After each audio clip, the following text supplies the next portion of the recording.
Je suis encouragée parce que Dieu ne nous laisse pas tomber. Et ceux qui regardent la vidéo, soyez bénis dans le nom puissant de Jésus. Je pense que Dieu fait des choses nouvelles. Amen. Alors, il y a 15 jours, c'était moi qui ai parlé. Et est-ce que vous vous souvenez plus ou moins de quoi j'ai parlé? Alors, j'ai parlé des plans de Dieu et ce que Dieu avait demandé de faire à certains hommes et à certaines femmes aussi d'ailleurs. Mais en plus de ça, on a vu qu'il y avait un plan aussi pour cette église. Amen. Mais que dans ce plan pour cette église, nous, on avait un rôle à jouer pour l'accomplissement de ce plan. Et pour ce faire, on avait vu donc différents passages dans la parole, et notamment Matthieu 10, versets 7 à 8. On va le reprendre. Donc là, on a la version seconde. Allez, prêchez et dites, le royaume des cieux est proche. Guérissez les malades, ressuscitez les morts, purifiez les lépreux, chassez les démons. Vous avez reçu gratuitement, donnez gratuitement. Dans la première partie, allez, prêchez et dites, le royaume des cieux est proche. Dans la version Darby, il est dit, le royaume des cieux s'est approché. Et j'ai déjà entendu des personnes dire, ben oui, c'est pour dire que Jésus revient bientôt. Mais non, c'est pas ça que ça veut dire. Ça veut dire que quand on dit le royaume des cieux s'est approché, c'est que maintenant, grâce à Jésus, il y a une accessibilité auprès de Dieu. Grâce à Jésus, grâce à la personne de Jésus, eh bien, ce qui nous séparait avant et ce qui nous empêchait d'avoir une connexion avec Dieu, eh bien, le lien est fait. C'est ça que ça veut dire. Donc, voilà, donc tout le passage. Ça, c'est c'est une petite parenthèse que j'ai apportée par rapport à ça parce que j'avais entendu, ah oui, il faut dire que Jésus revient bientôt. Mais oui, mais si tu te bases sur ce passage, c'est pas ça que ça dit. Alors, ça, c'est le plan de Dieu pour nos vies. Et notre part, c'est ce qu'on a vu, c'est d'annoncer l'évangile, d'annoncer Jésus le Sauveur. En fait, en bref, c'est évangéliser. Mais ce qu'il y a d'extraordinaire, c'est que Dieu ne nous laisse pas sans équipement pour ça. Dieu ne nous laisse pas sans équipement, je n'ai pas d'autre mot pour cette mission. Et on sait qu'on est dans un temps un petit peu particulier.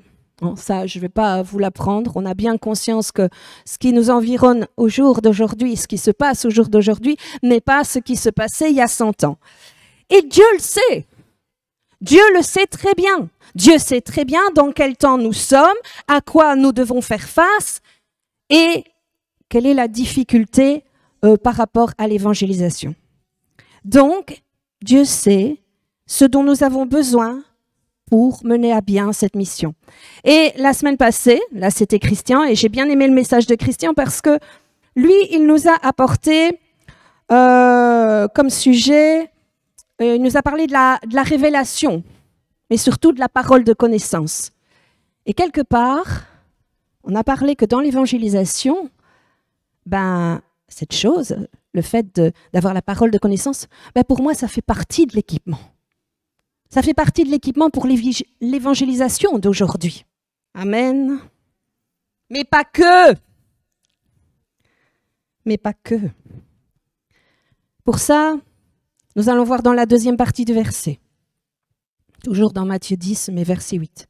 La deuxième partie dit « Guérissez les malades, ressuscitez les morts, purifiez les lépreux, chassez les démons. »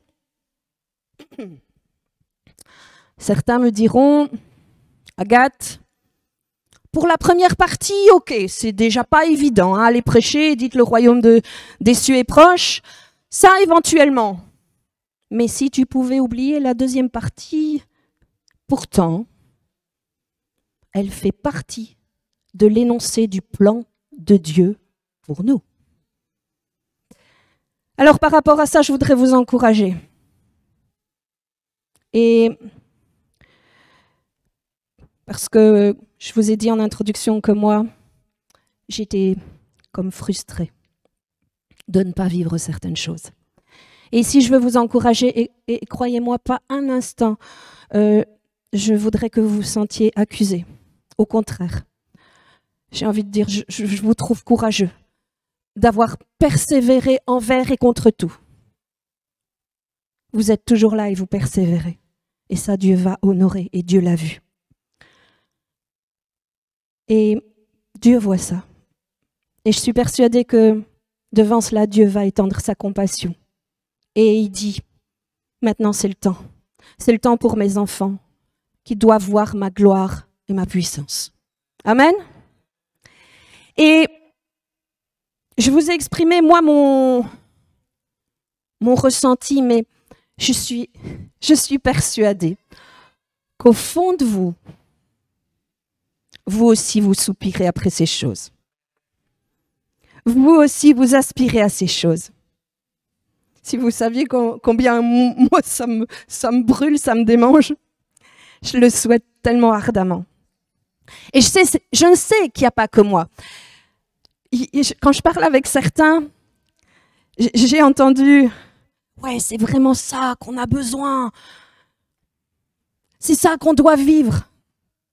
C'est ça qu'il nous faut pour un réveil. » Je sais, certains m'ont témoigné de ces choses-là. Et il y a ce feu qui est là dans nos cœurs. Et il y a comme un désir qui n'est pas assouvi. Et cette espérance, ce feu, j'ai envie de vous dire, c'est également l'espérance et le souhait de Dieu pour nos vies. C'est la volonté de Dieu que nous fassions ces choses. La deuxième partie. C'est la volonté de Dieu que nous guérissons les malades. C'est approuvé de Dieu que nous fassions cela. Est-ce que vous avez envie d'accomplir ça? Est-ce que vous avez envie d'avoir dans votre équipement pour l'évangélisation ces œuvres-là? Un seul est d'accord. Moi, je veux ces choses-là. On va prendre Luc, chapitre 10, versets 8 à 9. Dans quelque ville que vous entriez et où l'on vous recevra, mangez ce qui vous sera présenté, guérissez les malades qui s'y trouveront et dites-leur, le royaume des dieux s'est approché de vous. C'est un peu la même chose, mais moi je me dis, tiens là, est-ce qu'il n'y aurait pas comme une marche à suivre pour l'évangélisation? Déjà, on dit, où l'on vous recevra. Bah évidemment. Pourquoi? Parce que si vous avez de l'opposition, vous serez inévitablement confronté à l'incrédulité. Et justement, dans ce que j'ai parlé il y a 15 jours, on a vu que l'incrédulité, c'était une des choses qui empêchait le bras de Dieu d'agir, de bouger. Pas qu'il en soit pas capable, hein, c'est pas ça. Mais il ne peut pas honorer cette disposition de cœur. Et le fait qu'on vous reçoive, ça permet une ouverture et un climat spirituel favorable. Alors, si on ne vous reçoit pas, ne désespérez pas devant cette situation qui a l'air plutôt fermée, une situation où on ne vous reçoit pas. Il y a probablement un travail en amont qu'il faut faire dans la prière. Demander au Saint-Esprit de l'aide par rapport à ça. Ensuite, dans l'autre partie du verset, mangez ce qui vous sera présenté. Ça semble banal. Et ici, j'ai parlé pour le repas des baptêmes, justement, qu'il y aurait des inconvertis. Et autour d'un repas, c'est l'occasion de créer des liens. C'est l'occasion de discuter, c'est l'occasion d'avoir de la convivialité. Il y a déjà des tensions lors d'un repas qui sont bien aplanies. Et c'est bien si vous êtes invité à partager un repas, hein, ça c'est OK, on est toujours d'accord, parce que c'est agréable. Mais, donc là, il y aura déjà une ouverture, mais on peut peut-être, nous, aller plus loin. Et nous, inviter. C'est nous qui créons l'opportunité. Parce que c'est le temps pour parler. C'est le temps pour, ouais, je l'ai dit tout à l'heure, pour ferrer le poisson. Bien. Ensuite, on continue dans le verset. Il dit « Guérissez les malades ». Ah bah oui, on y revient. Ça va être mon sujet. Bah oui, parce on a été reçu, on a mangé, et puis après, on embraye directement sur guérir les malades. Mais oui, parce que c'est maintenant qu'on doit montrer les actes de puissance du royaume de Dieu. Il nous faut le démontrer, le royaume de Dieu. C'est pas seulement, je vais y arriver, c'est pas seulement essayer de convaincre les gens avec des discours intellectuels, mais il nous faut démontrer la puissance, la vie, la réalité de Dieu. Pour ça, on va prendre 1 Corinthiens 4, verset 20.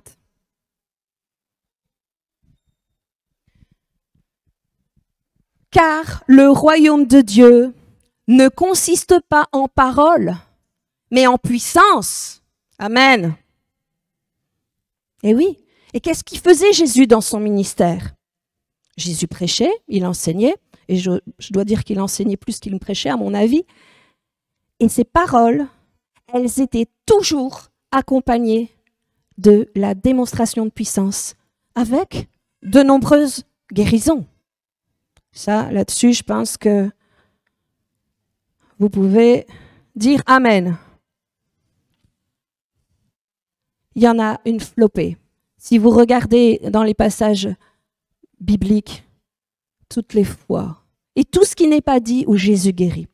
Alors, le monde a assez entendu, enfin, nous, on a assez entendu de paroles à ce sujet, mais ce que nous voulons, c'est, nous avons besoin de voir la puissance de Dieu se manifester. C'est vrai que nous sommes appelés à prêcher l'Évangile, parler de la vérité, mais également à manifester le royaume de Dieu. Il est Dieu, il est roi, et nous sommes ceux qu'il a appelés pour amener son royaume et montrer que Dieu est roi et qu'il veut régner au-dessus de toute chose et assujettir la maladie. La guérison, elle est toujours la volonté de Dieu. Je répète, la guérison est toujours la volonté de Dieu. Croyez-moi. Et si vous doutez de ces paroles, demandez au Saint-Esprit de vous éclairer à ce sujet. Pourquoi je peux dire que la guérison est toujours la volonté de Dieu? Pourquoi je peux avancer ça? Parce que Dieu déteste la maladie. Vous pouvez un peu réfléchir et penser à l'origine de la maladie et comment elle est apparue? Est-ce que vous savez comment ces choses sont arrivées? On va prendre Romains 5, verset 12.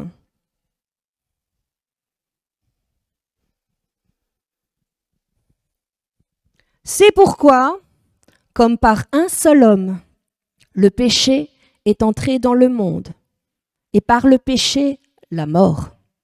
Et qu'ainsi la mort s'est étendue sur tous les hommes, parce que tous ont péché. On parle ici évidemment de la mort spirituelle, mais cette mort spirituelle, elle a produit la corruption, elle a produit la maladie, la pauvreté, et qui à leur tour ont provoqué la mort physique.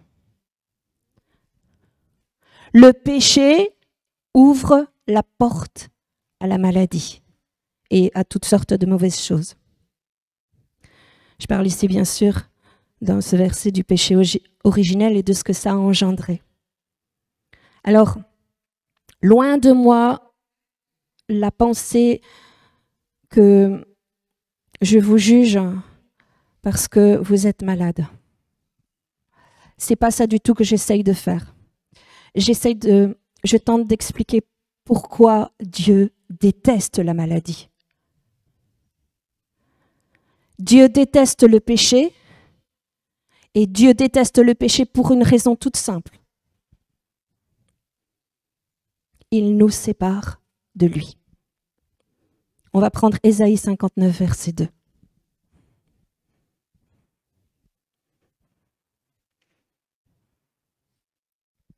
Mais ce sont vos crimes qui mettent une séparation entre vous et votre Dieu.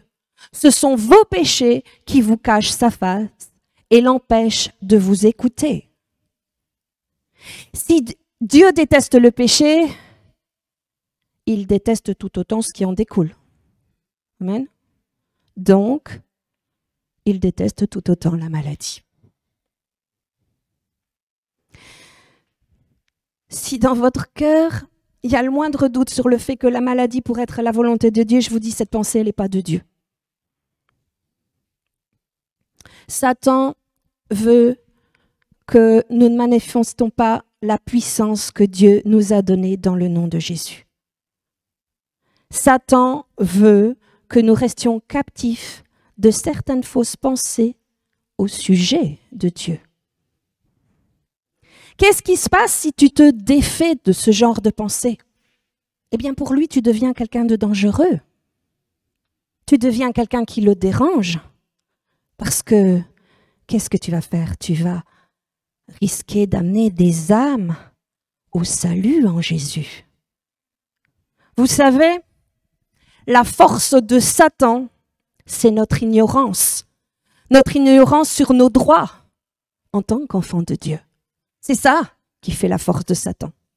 Alors là, je parle de droit, justement, en tant qu'enfant de Dieu.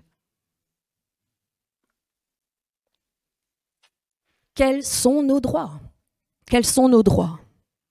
On va prendre Matthieu 28, verset 18.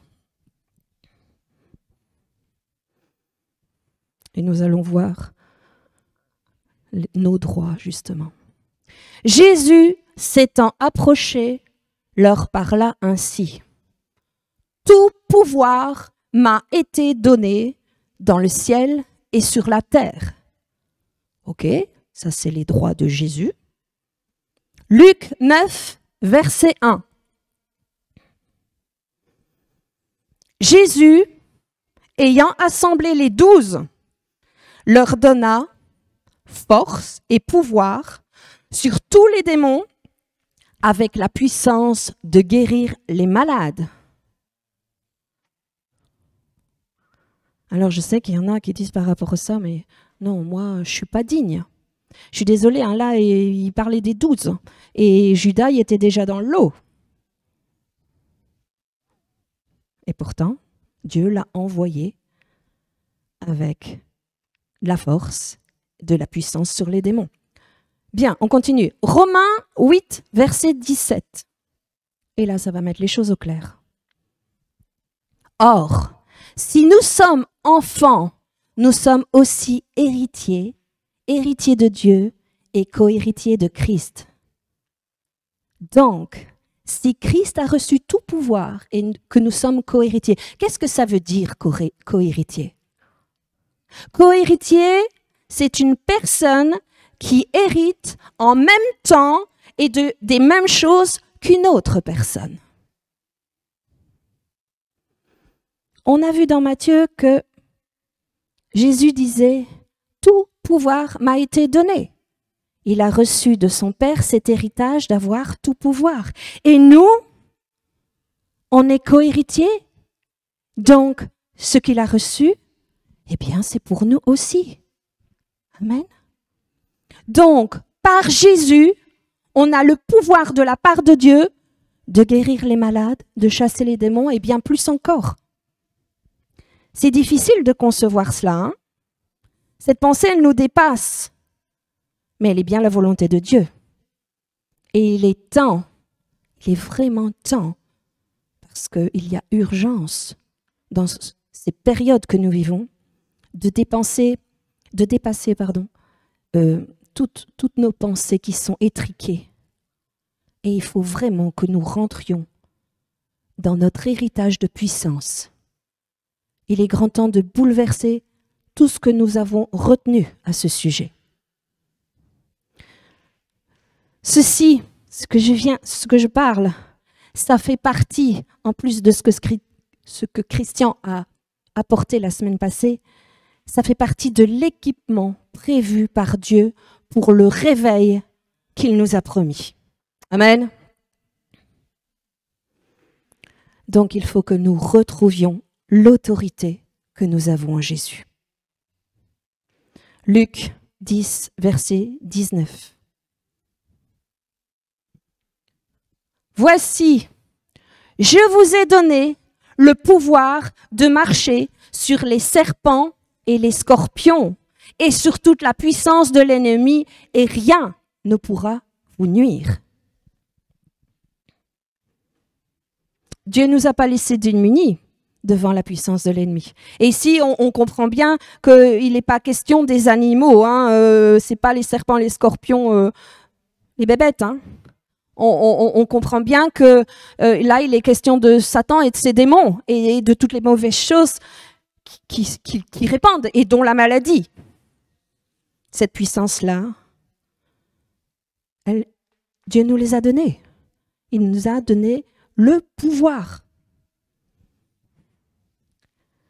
Vous savez que d'exercer cette autorité, c'est Dieu qui nous l'a donné. Et c'est pas seulement l'exercer que Dieu nous demande. J'oserais dire que c'est même un ordre du Seigneur. C'est un ordre de Dieu.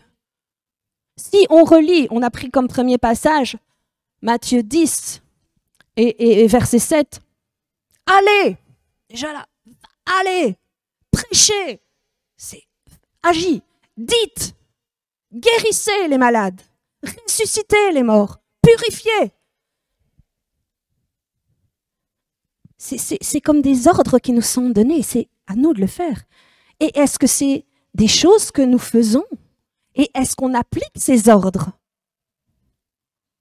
Ou alors est-ce qu'on attend quelqu'un qui a reçu l'autorité ou un don, un ministère particulier pour que ces choses-là se fassent? Vous savez, Jésus, dans le fait de donner ses capacités, n'a exclu personne. De tous ceux qui ont décidé de le suivre, de tous ceux qui ont donné leur vie à Jésus, Jésus n'a exclu personne de faire ces choses. Et je disais tout à l'heure, regardez, même Judas, on l'a envoyé, alors que Jésus savait très bien, il connaissait ses desseins. On n'est pas parfait. On a encore beaucoup de choses à corriger. Mais Dieu veut que nous fassions ces choses. Et je me dis que nous pouvons tous le faire. Alors, par rapport à guérir les malades, ressusciter les morts, bon, on va d'abord commencer avec guérir les malades. Une chose à la fois. Mais, quand on le fait, comment est-ce qu'on le fait? Parce que je crois que c'est quelque chose que, quand il y a quelqu'un de malade, on essaye de faire. Il y a de la compassion au milieu de nous et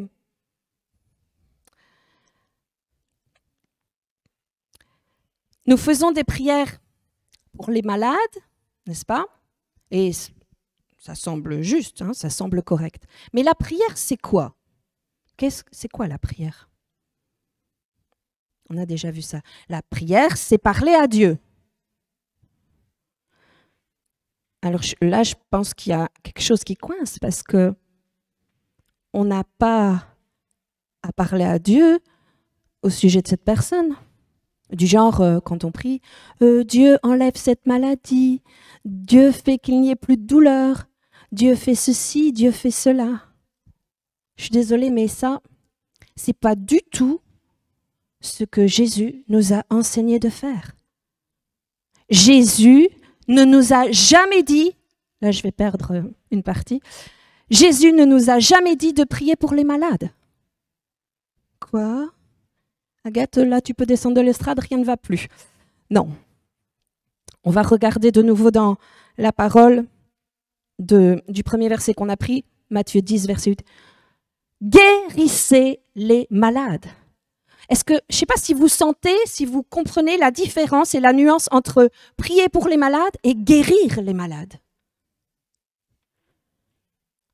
Quand nous parlons de prier pour les malades, on a vu que prier, c'était demander à Dieu, parler avec Dieu.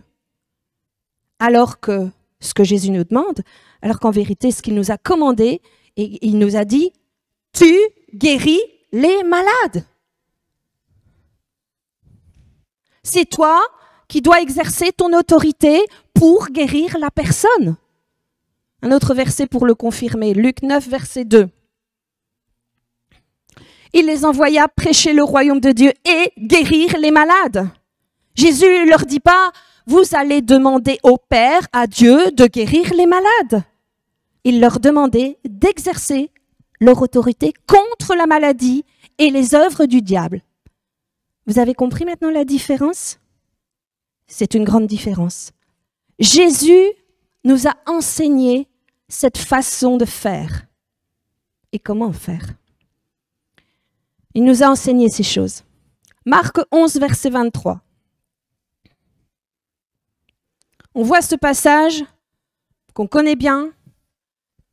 Quiconque dira à cette montagne, ôte-toi de là et jette-toi dans la mer, et ne doute pas en son cœur, mais croit que ce qu'il dit arrive, il le verra s'accomplir. Il est bien question, là, dans ce verset, dira à cette montagne. Ça veut bien dire le mot dire, le mot parler. Et la maladie, ça peut être comme la montagne ici. Tu dis, tu prends autorité. Jésus dit que nous devons exercer cette autorité. C'est lui qui nous l'a donnée. Et parler directement à la maladie. Et de parler à cette montagne. Vous savez, j'ai vu et je l'ai fait. Beaucoup de chrétiens vont demander à Dieu de guérir la personne. Ça semble bon, ça semble juste. Mais, je suis désolée, mais Dieu ne va jamais faire quelque chose qu'il nous a commandé de faire, nous.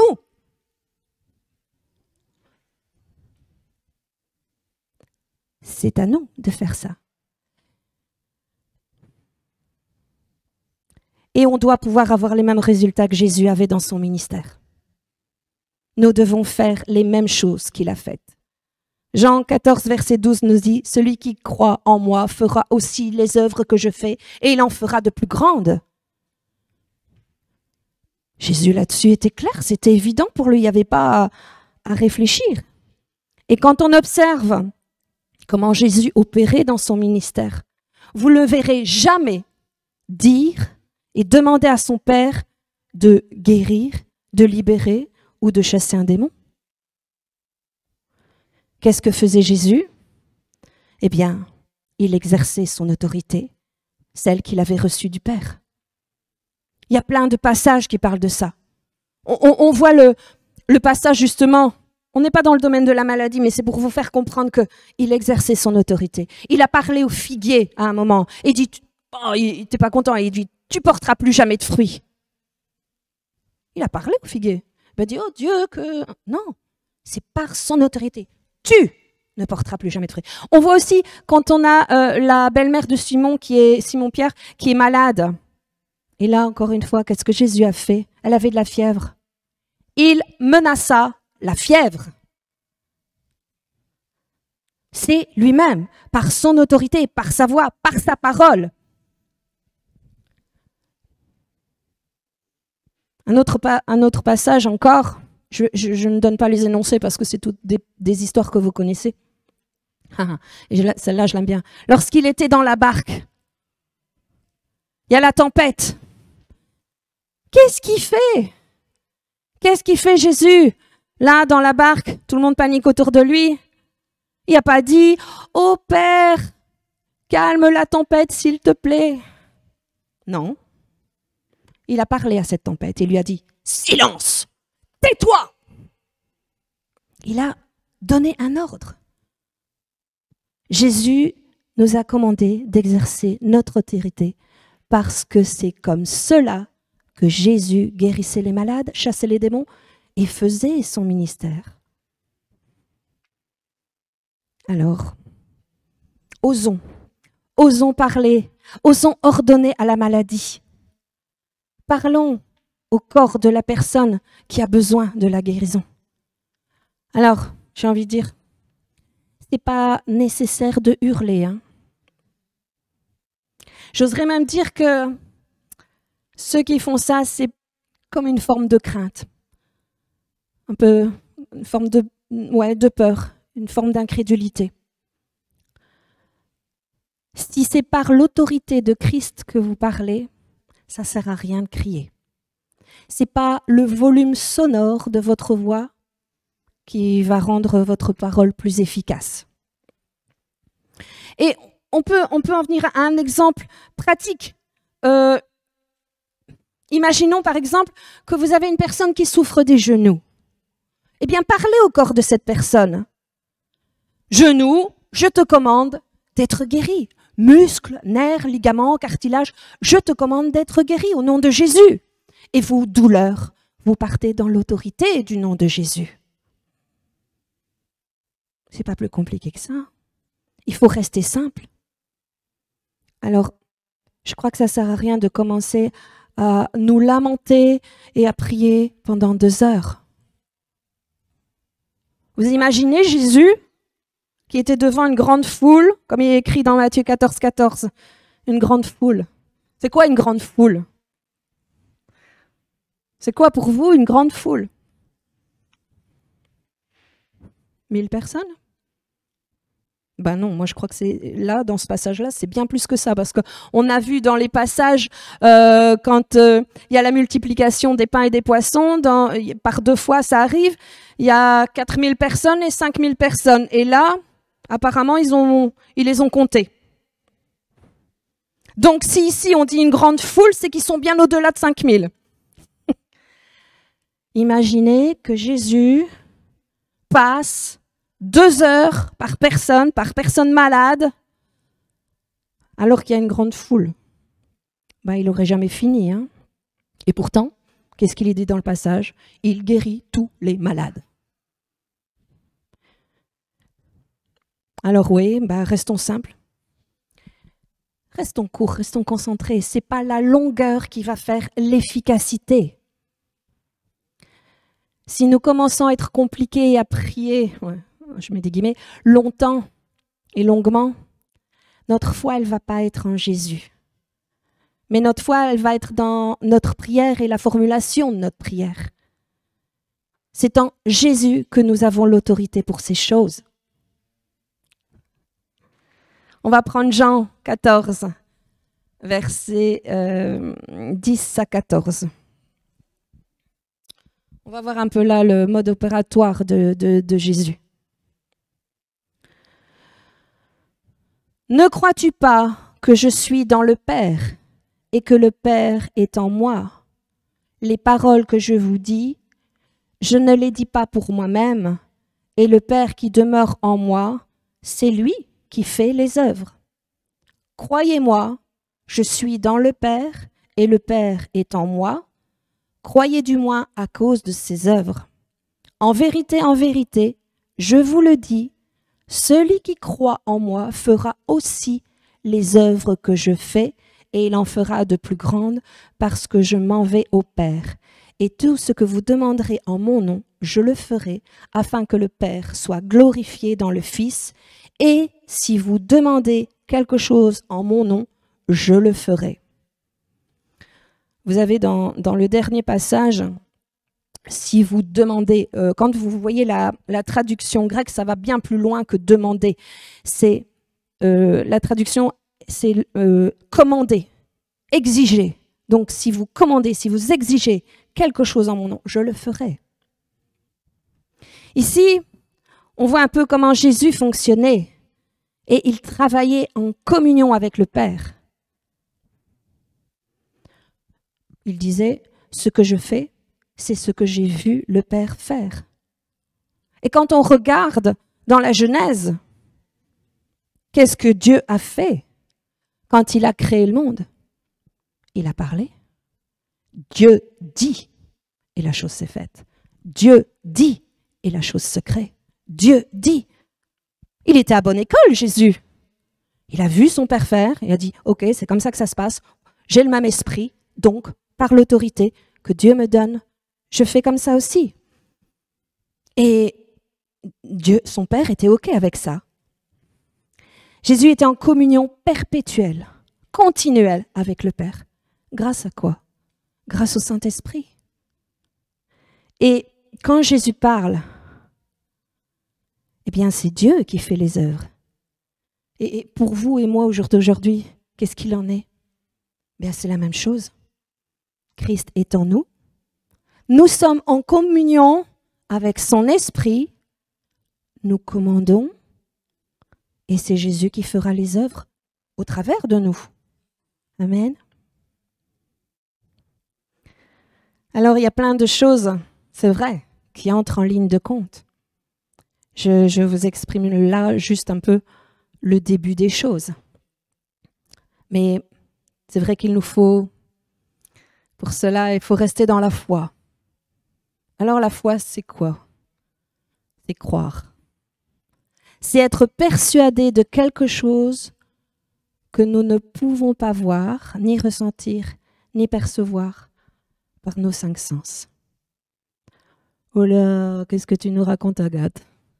Pourquoi tu parles des 5 sens? Ben oui. 2 Corinthiens 5, verset 7. Car nous marchons par la foi et non par la vue. Ben oui, si tu t'arrêtes à ce que tu vois, des fois, ça fait bizarre. des fois. Si ce que tu vois est tellement déboussolant, tu perds pied. Ta foi, à cause de ce que tu es en train de voir, ta foi, elle est en train de se perdre. Mais nous marchons par la foi et non par la vue. Et pourquoi je parle des 5 sens? Il n'y a pas que ce passage-là. Là, ok, c'est la vue. On va parler d'un autre sens. Jairus, sa fille est malade. Et qu'est-ce qui se passe? Il va auprès de Jésus en disant, ma fille n'est pas bien, est-ce que tu pourrais venir la guérir? Et sur la route, il y a un autre incident, il y a la femme qui a une perte de sang qui vient, et c'est vrai que Jairus, il dit, Seigneur, tu peux pas te presser un peu parce que ma fille, elle est vraiment mal. Mais non. Et puis, on vient trouver Jairus, il dit, écoute, Jairus, c'est bon, là maintenant, tu sais, n'importe où ne peut le mettre parce que c'est fini, ta fille, elle est morte. Qu'est-ce que dit Jésus? Ne crains pas, crois seulement. Ce qu'il venait d'entendre, il ne devait pas écouter. Et là, on parle du 2e sens. Tous nos sens, Satan veut que nous perdions notre foi. Et là, ce que Jairus entend, et là, Jésus vient en secours. Écoute, n'écoute pas ce qu'ils disent. Toi, tu crois, eh bien, continue de croire.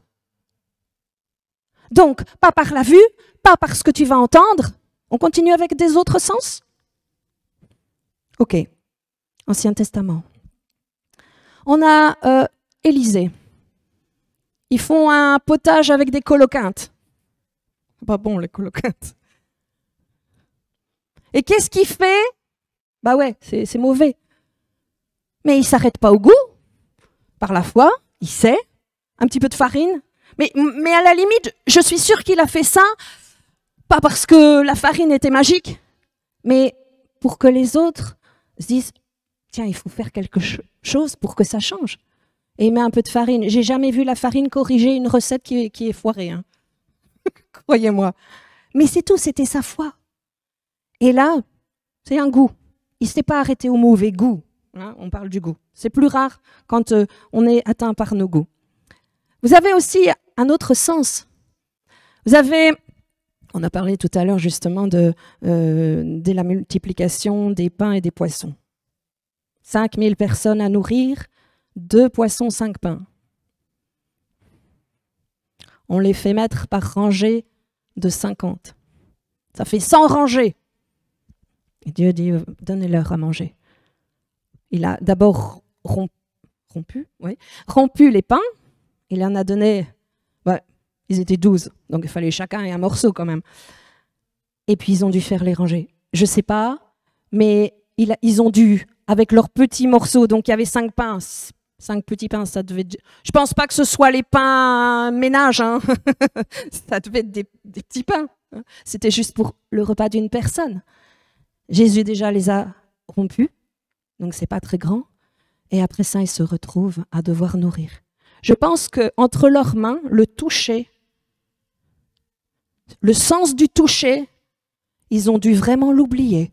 Parce que quand ils ont vu ce petit morceau et qu'ils ont vu les ranger, waouh! Et ce sont toutes ces choses-là, tous ces sens-là qu'on doit veiller. Nous devons exercer l'autorité et nous devons rester dans le domaine de la foi. On doit refuser d'être dominé par nos 5 sens. Refuser la tentation de toujours essayer de voir. Garde ta foi, garde les yeux fixés sur Dieu. Nous devons savoir et garder au plus profond de nos cœurs que lorsque nous commandons, que lorsque nous ordonnons, les choses doivent se faire, la maladie doit partir. On doit se positionner en Christ et être élevé, être au-dessus de ça. La position de Jésus, c'était ses sens. On en a besoin, bien sûr, pour vivre, mais il était au-delà. Il avait la foi qui était placée tellement haut que ça n'avait pas d'importance. J'ai oublié un sens, l'odorat. Vous savez de qui je vais vous parler? Lazare. Sa sœur l'appelle, dit, écoute, voilà, Lazare est mort. Pas de problème. Elle lui dit, Seigneur, il sent déjà. C'était pas un problème pour Jésus, le fait qu'il soit déjà en décomposition et qu'il sentait.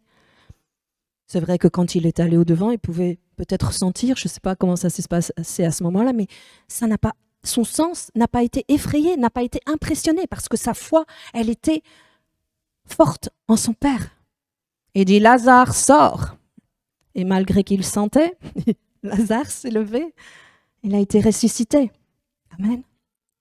On doit dépasser ça. On doit être élevé, être au-dessus de ça. Au-dessus de la maladie, au-dessus des œuvres du diable. Il va nous planter un décor, si on reste avec notre vue, notre oui ou quoi, il va nous planter un décor qui est forcément mauvais, qui est forcément pour vous dire, tu vas pas y arriver. Mais si tu es au-dessus de là, au-dessus de ça, eh bien, Dieu peut agir. Et on sait que c'est pas par nos forces, ni par notre mérite, ni par nos propres œuvres, ni ce qu'on vaut, ni notre valeur, mais c'est simplement par la grâce de Dieu au travers de nous. La seule chose qu'on fait ici, ou dans ces choses, c'est exercer l'autorité. Donc, nous devons rester dans la foi. N'espérons pas dans les œuvres, et il ne faut jamais que nous soyons dominés par nos 5 sens. Amen.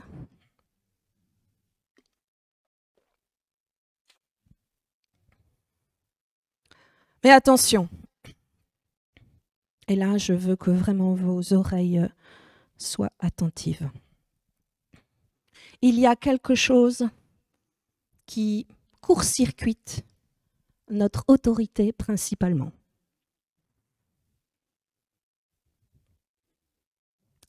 Et on va prendre pour ça Jacques 1, verset 26. Si quelqu'un croit être religieux sans tenir sa langue en bride, mais en trompant son cœur, la religion de cet homme est vaine.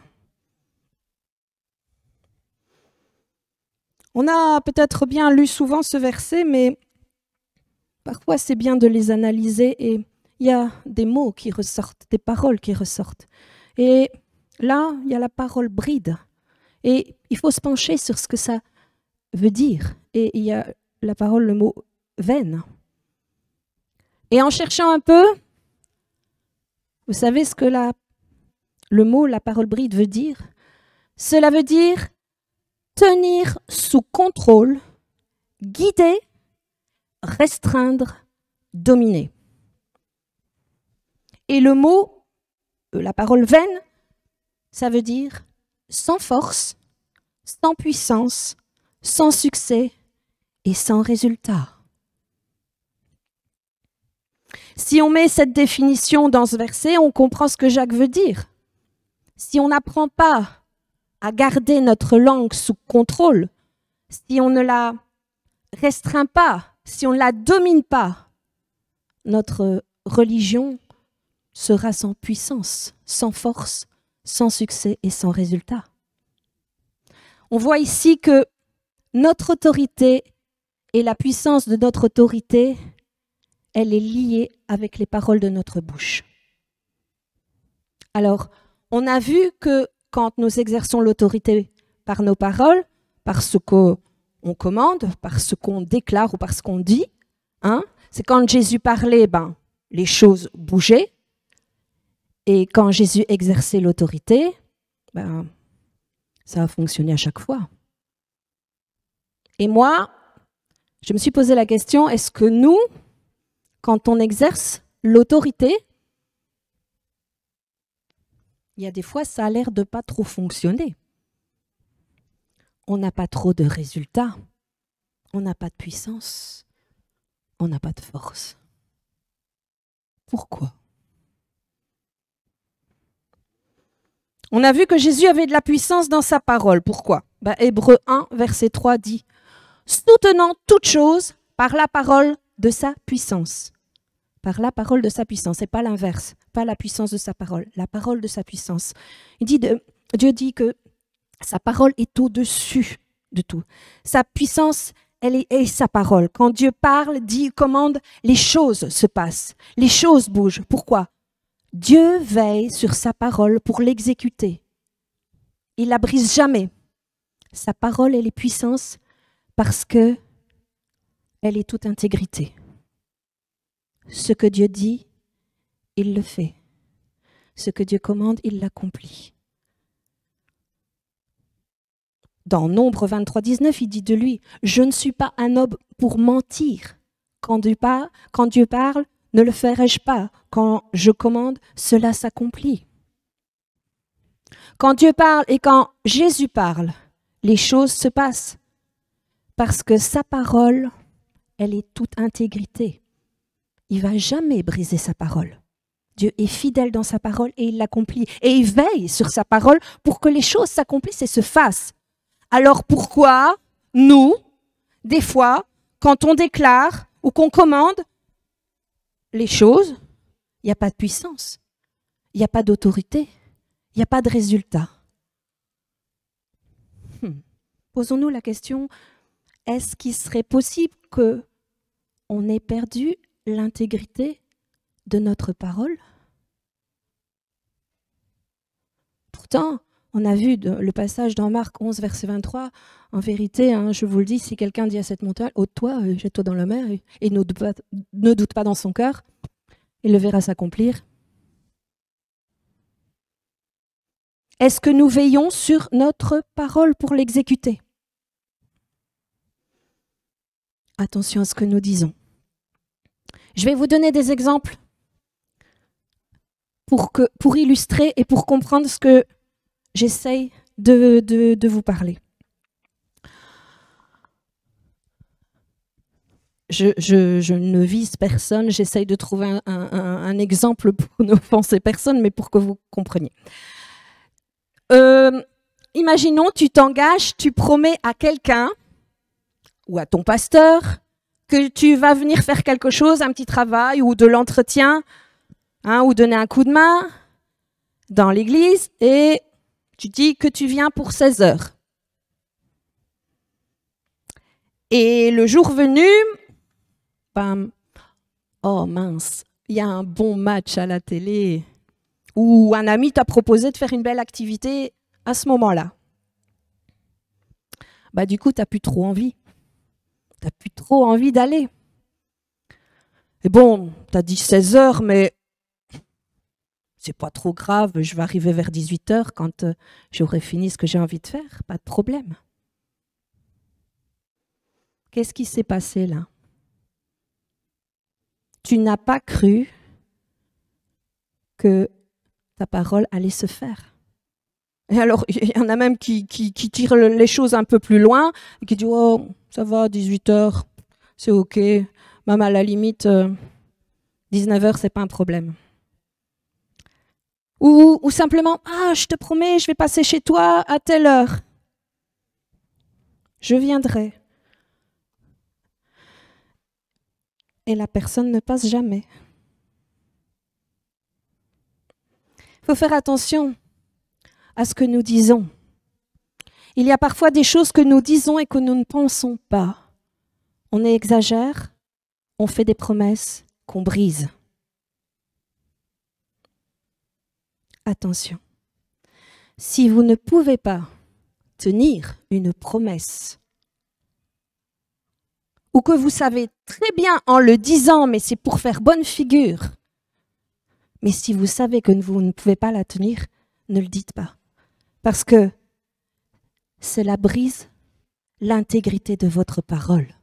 Et lorsque vous devrez avoir de l'autorité, ça coince.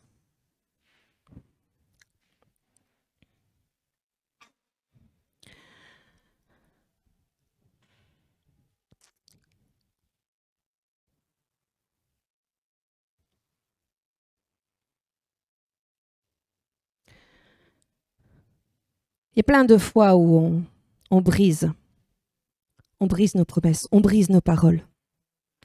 Et dans ce processus, on perd l'intégrité de notre parole. Là, Satan, il nous a dupés, il nous ment.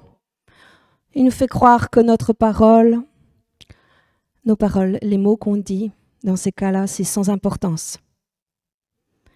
Il nous fait croire que exagérer ou dire un petit mensonge ici ou là, c'est pas grave. Mais oui, bah, tout le monde le fait. Les politiciens le font. Les grands de ce monde le font. Alors, moi, un petit... Vous savez, le problème, c'est que Satan nous a convaincus que faire une promesse et la briser, c'est pas grave. Un autre exemple. Dans un couple, on fait des promesses au démarrage du mariage. On promet envers l'autre. Est-ce que les promesses sont tenues dans le temps? Et puis il y a l'épouse qui dit « Chérie, tu veux bien monter la petite étagère parce que je voudrais ranger les choses, ça là, ça traîne, on l'a acheté, elle est toujours pas montée. » Et le chéri est dans le fauteuil, il regarde son match. « Oh, écoute, je regarde le match, mais je te promets, mercredi, je le fais. » Bon, eh ben oui, et mercredi arrive. Mais en fait, qu'est-ce qui s'est passé dans la tête du mari? J'ai envie de regarder mon film ou mon match bien paisiblement, qu'elle me fiche la paix avec son étagère, j'ai pas envie de le faire, mais je vais lui dire que je le ferai. Mais il sait qu'il ne va pas, même mercredi, le faire. Ça, c'est grave. Hein? Faire une promesse et la briser, c'est grave. Et il faut vraiment qu'on reconnaisse le stratagème de Satan. Parce qu'il est en train de voler l'intégrité de notre parole afin de voler et de court-circuiter notre autorité. Vous savez, dans le temps, lorsque vous donniez votre parole, c'était important. Quand on donnait sa parole dans le temps, c'était comme si vous signiez un contrat. Et là, il y avait la question de votre honneur, de votre influence qui était liée à votre parole, votre réputation. Elle était liée à votre parole. Dans le temps, ça avait encore du sens. De nos jours, ça ne veut plus rien dire. les paroles. Et même si vous avez un bon avocat, hein, il vous aide à briser le contrat que vous avez pu faire. Mais c'est vrai. Le diable nous a convaincus que briser nos paroles, c'était pas important et que nos paroles ne sont pas très importantes. Il y a un bouquin qui a été fait, Le fruit de vos paroles. C'est bien aussi. L'intégrité de notre parole est liée à la puissance, la force et l'autorité de notre parole.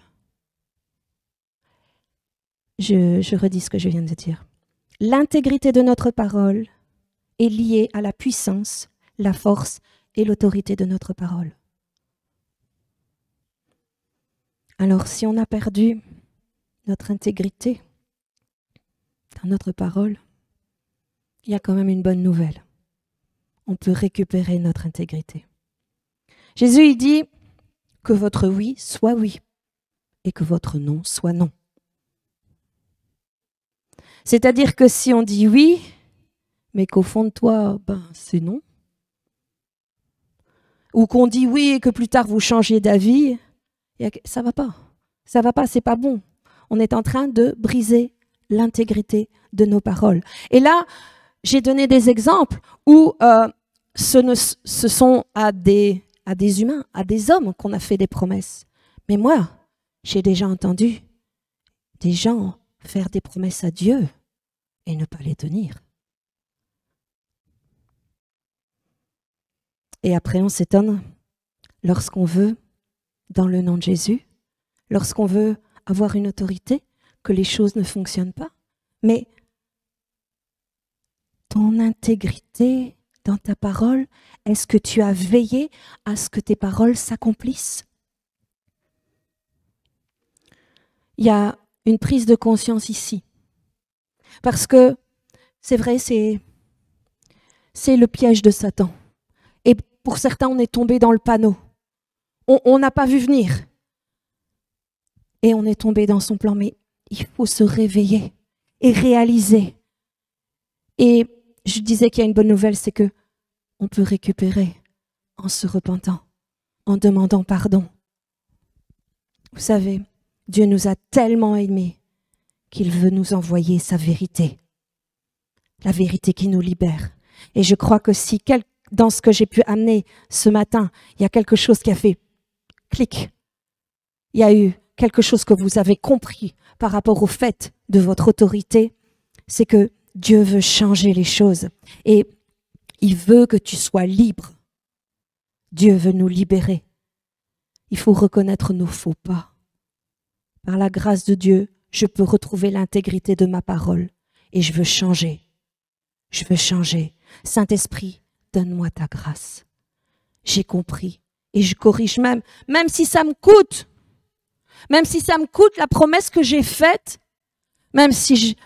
Non, mais parce que je l'ai dit et que je suis un enfant de Dieu et que j'ai hérité du pouvoir et que je veux exercer sa puissance. Les fois où je n'ai pas accompli ce que j'ai avancé, Seigneur, pardonne-moi de ces choses et je veux faire. Bien sûr, on peut avoir des empêchements. Je ne dis pas que tout est réalisable, mais alors sois honnête.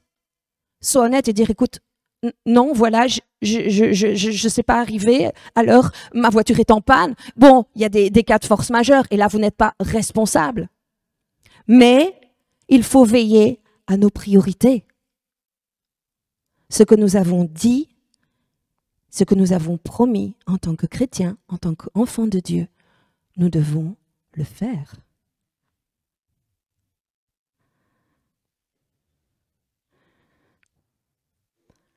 Roby, dans les moments difficiles, il y a une personne qui lui a dit « Oh, tu pourras compter sur moi.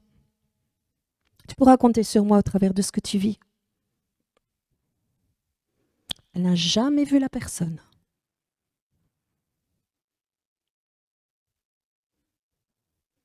Cette personne a perdu son intégrité, l'intégrité de sa parole. Et devant Dieu, ça, c'est terrible. Le fruit de nos paroles. Alors, je sais que ça peut faire l'effet d'une bombe. Et je ne suis pas là pour condamner, croyez-moi. Mais moi, j'ai demandé à Dieu de ne plus être aveugle. Et si c'est des choses que j'ai faites, pratiquer, et qui m'empêchent d'avoir de l'autorité et de la puissance, je veux vraiment corriger ça dans ma vie. Parce que je veux faire les œuvres que Dieu me demande de faire. Je veux libérer les captifs. Je veux guérir les malades.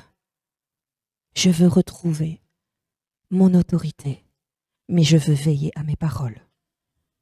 Même si ça me coûte. Parce que l'intégrité de ma parole, parce que mon autorité en dépend. Je veille sur l'intégrité de ma parole parce que mon autorité en dépend. Voilà, je vous laisse avec cette méditation. Je vous laisse vous approcher de Dieu. Je vous laisse chercher la repentance par rapport à ça, si vous êtes interpellé par ces choses. Et notre parole est puissante. Au nom de Jésus, notre parole est puissante. Mais ne faisons pas n'importe quoi avec nos paroles. Amen. Voilà, soyez bénis. Je vous souhaite un bon dimanche. Rendez-vous demain pour la réunion de prière à 19h. Et que le Saint-Esprit vous parle et vous transforme. Amen.